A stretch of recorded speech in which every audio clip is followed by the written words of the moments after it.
जय हिंद दोस्तों, आप सभी का स्वागत है हमारे YouTube channel the success coaching institute Jabalpur में।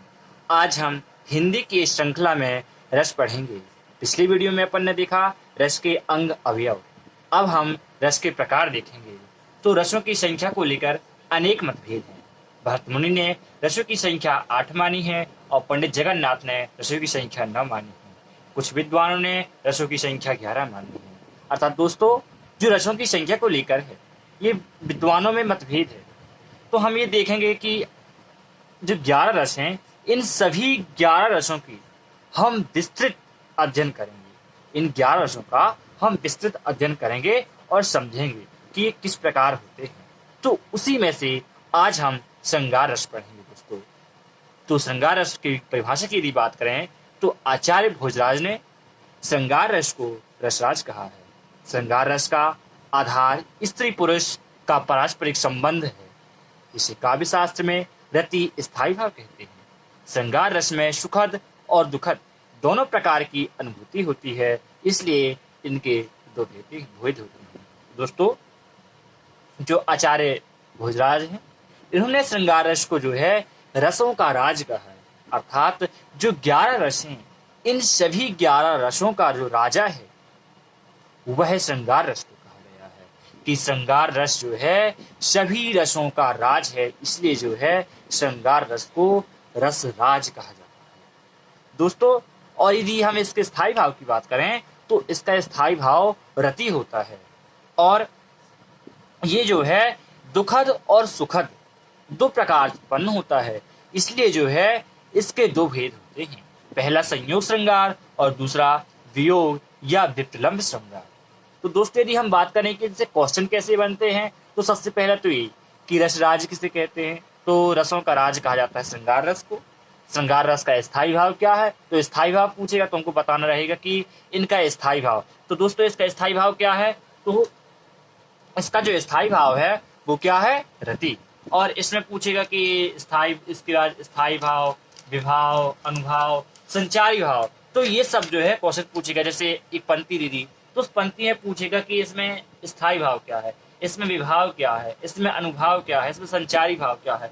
तो वो जो है इस प्रकार से क्वेश्चन करते हैं। तो दोस्तों, अब हम देखते हैं संयोग श्रृंगार।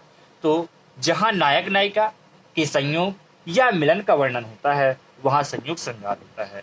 मतलब कि जब नायक और नायिका दोनों मिलते हैं और उनके मिलने से जो प्रेम का वर्णन होता है, जो प्रेम उत्पन्न होता है, उसी प्रेम को हम संयोग श्रृंगार कहते हैं। मतलब कि जब नायक नायिका, जब स्त्री पुरुष जो हैं एक दूसरे के साथ मिलकर उनके बीच में जो प्रेम, पारस्परिक संबंध के बीच में जो प्रेम उत्पन्न होगा, उसी प्रेम को हम संयोग श्रृंगार कहते हैं।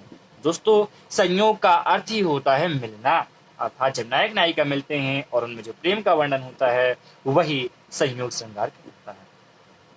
दोस्तों, अब इसको हम एक उदाहरण के साथ समझते हैं तो थोड़ा और अच्छा समझ में आएगा। तो उदाहरण है, कहते नटतरी झत खीझत मिलत खिलत लजियात भरे भौन में करते हैं नैनन ही सब बात। भरे भौन में करते हैं नैनन ही सब बात। दोस्तों, ये जो पंक्ति है ये बिहारी जी की पंक्ति है। इसमें बिहारी जी वर्णन करते हुए जो है राधा और कृष्ण जी के बीच का प्रेम बताते हैं और कहते हैं कि एक समय जब कृष्ण जी की बांसुरी चोरी हो जाती है और वो बांसुरी कौन छुपा लेती हैं, राधा जी। बांसुरी जी जब राधा जी छुपा लेती हैं और जब कृष्ण जी उसको ढूंढती हैं उस बांसुरी की, तो राधा कृष्ण जी क्या कहते हैं, कहते नट तेरी छत खींचत। कृष्ण जी पूछते हैं कि राधे, आपने हमारी बांसुरी देखी है? तो राधा जी मना कर देती हैं। नटत मीन्स मना कर देती हैं कि मैंने आपकी बांसुरी नहीं देखी। रीझत खीझत मिलते खिलते लजिया। ऐसा कहकर जो है प्रसन्न हो जाती हैं। उनके अंदर प्रसन्नता की भावना उत्पन्न हो जाती है। किनके अंदर? राधा जी के अंदर। और भरे भवन में करते हैं नैनन ही सब बात। और जहां ये वार्तालाप चल रहा है, मतलब जहां ये प्रेम का वर्णन चल रहा है, उस भवन में बहुत सारे लोग एकत्रित हैं। मतलब कि एक भवन है, वहां बहुत सारे लोग हैं। भरे भवन में करते हैं, वहां बहुत भवन है, उस भवन में बहुत सारे लोग हैं। और उस बीच में राधा जी से जो है कृष्ण जी पूछ रहे हैं कि राधा जी आप हमारी बांसुरी चुराए हैं। तो राधा जी मना कर देती हैं और इस प्रकार जो है बहुत प्रसन्न होती हैं। और दोनों एक दूसरे को देख देख कर जो है प्रसन्न होते हैं और नैनन ही सब, और आंखों से आंख मिलाकर जो है सब बात कर रहे हैं। और उन लोगों को पता भी नहीं चल रहा जो वहां उस भवन में हैं। और दोनों के बीच में क्या है? संयोग, मतलब कि दोनों उपस्थित हैं। मतलब कि नायक और नायिका दोनों उपस्थित होकर जो है इन दोनों के बीच का प्रेम का वर्णन चल रहा है। इसलिए जो है इसको हम क्या कहेंगे? संयोग श्रृंगार। दोस्तों इधर तक इतना तक समझ में आया होगा। अब हम और आगे देखेंगे।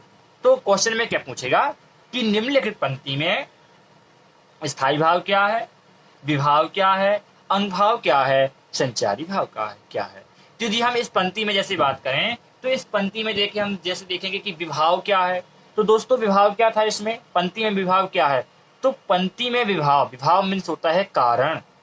पिछली दोस्तों यदि आपने हमारी पिछली वीडियो नहीं देखी जिसमें अपन ने रस के अंग अवयव के बारे में पढ़ा है, यदि आपने उस वीडियो को नहीं देखा तो इस वीडियो की डिस्क्रिप्शन में उस वीडियो की लिंक दी हुई है, आप उस वीडियो को देख सकते हैं, जिससे आने वाले वीडियो में आप कोई भी डाउट ना हो। तो इसमें पूछेगा विभाव क्या है, अनुभाव क्या है और संचारी भाव क्या है। तो जैसे इस पंक्ति में यदि बात करें तो इस पंक्ति में विभाव क्या था? वह बांसुरी। विभाव मतलब क्या बताया था मैंने? कारण। अपन ने पिछली वीडियो में देखा कि हमने कि विभाव मीन्स होता है कारण, अर्थात ये जो प्रेम उत्पन्न हुआ राधा और कृष्ण जी के बीच में, तो किस कारण हुआ? उस बांसुरी के चोरी हो जाने के कारण। मतलब कि इधर जो विभाव है वो क्या हो गया? वो बांसुरी। वो बांसुरी जो है एक प्रकार से क्या है? हमारे लिए विभाव है, या राधा जी विभाव है कृष्ण जी के लिए, इसी कारण जो है ये उत्पन्न हुआ। और अनुभाव क्या है? तो अनुभाव में हमने देखा कि जो शारीरिक चेष्टाएं हैं वही कहलाती हैं क्या? अनुभाव। तो जैसे ये प्रसन्न हो गए, तो प्रसन्न होना जो है क्या है? एक अनुभाव है। उनका चेहरा जो है रोमांचित हो गया देखकर, उन दोनों को देखकर, तो ये क्या हुआ? अनुभव। संचारी भाव मतलब कि उन दोनों के बीच में क्या ऐसे भाव, संचारी भाव ऐसे भाव होते हैं जो कि क्या कर देते हैं? संचरण करने वाले भाव जो कुछ समय के लिए उत्पन्न हो जाते हैं। जैसे इसमें आप उनको क्या हुआ? तो उनको इसमें मोह उत्पन्न हो गया दोनों के बीच में। राधा जी और कृष्ण जी दोनों के बीच में क्या उत्पन्न हुआ? मोह। तो ये जो मोह नामक जो भाव है यही कहलाएगा संचारी। दोस्तों अब हम आगे बढ़ते हैं वियोग या विप्लव श्रृंगार। तो जहां नायक नायिका के वियोग या बिछड़ने का वर्णन होता है वहां वियोग श्रृंगार होते हैं। मतलब कि जब नायक और नायिका ये दोनों जब बिछड़ते हैं, मतलब कि जब दूर दूर होते हैं और उस बीच में जब प्रेम उत्पन्न होता है, तो उसे हम क्या कहेंगे? वियोग या विप्लव श्रृंगार। वियोग का मतलब ही होता है बिछड़ना। मतलब जब नायक नायिका बिछड़ते हैं उसमें जो प्रेम का वर्णन होता है उसे हम क्या कहेंगे? वियोग श्रृंगार। इसको भी हम और अच्छी पंक्ति के माध्यम से समझते हैं, उदाहरण के माध्यम से। उदाहरण है, अखियां हारी दर्शन के भूखे, कैसे रहे रूप रस राची, बतिया सुनी रूखी। तो ये बात उस टाइम की है जब गोकुल में राधा जी और कृष्ण जी निवास कर रहे थे एक समय। लेकिन जब कृष्ण जी अपने मामा जी के इधर मथुरा चले जाते हैं तब जो राधिका जी हैं, जो गोपियां हैं उधर, उनके अंदर जो है कृष्ण जी के प्रति बहुत भाव उत्पन्न होते हैं। मतलब कि उनके अंदर जो प्रेम उत्पन्न हो रहा है, तो उनका उसका वर्णन इस पंक्तियों में है। जैसे अखियां हरि दर्शन को होंगी।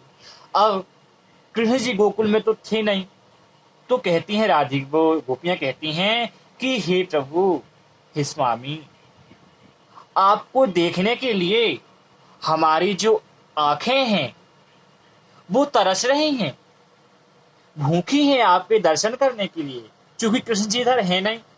और इन दोनों के बीच में जो है वियोग नामक श्रृंगार रस उत्पन्न हो रहा है, प्रेम उत्पन्न हो रहा है। एक प्रकार से वियोग है, ये छोड़ने का है। कह रहे हैं कि अब हम लोग तो रहे नहीं, मतलब कि दूर दूर हो गए, तो आपको देखने के लिए मेरी जो आंखें हैं वो तरस रही हैं।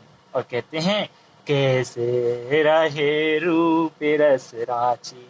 और उनका जो रूप था कृष्ण जी का, उसकी सराहना करते हुए, उनके रूप का वर्णन करते हुए जो है, जो गोपियां हैं वो सभी एक दूसरे से बात कर रही हैं और कृष्ण जी को याद कर रही हैं। तो दोस्तों, यह जो पंक्ति है वह वियोग श्रृंगार की है। इसमें जो है राधिका जी, मतलब कि जो गोपी हैं, और कृष्ण जी, ये दोनों अलग अलग हैं। कैसे? क्योंकि गोपियां जो हैं कहाँ हैं? वृंदावन में, और जो कृष्ण जी हैं वो कहाँ? अपने मामा जी के घर मथुरा में। तो इन दोनों के बीच में अंतर है, मतलब कि बिछड़ने का अंतर है। तो जब बिछड़ने की ऐसी परिस्थिति आती है और प्रेम उत्पन्न होता है, तो उसे हम जो है क्या कहते हैं? वियोग या विकलंग। तो ठीक है दोस्तों, आज के लिए इतना ही। अब हम मिलेंगे अगले वीडियो में एक नए लेक्चर के साथ। यदि हमारी वीडियो अच्छी लगे तो अपने दोस्तों के साथ शेयर करिए, और जो लोग हमारे चैनल में नए हैं वो जो है हमारे चैनल को सब्सक्राइब करिए। जय हिंद दोस्तों, मिलते हैं अगले वीडियो में।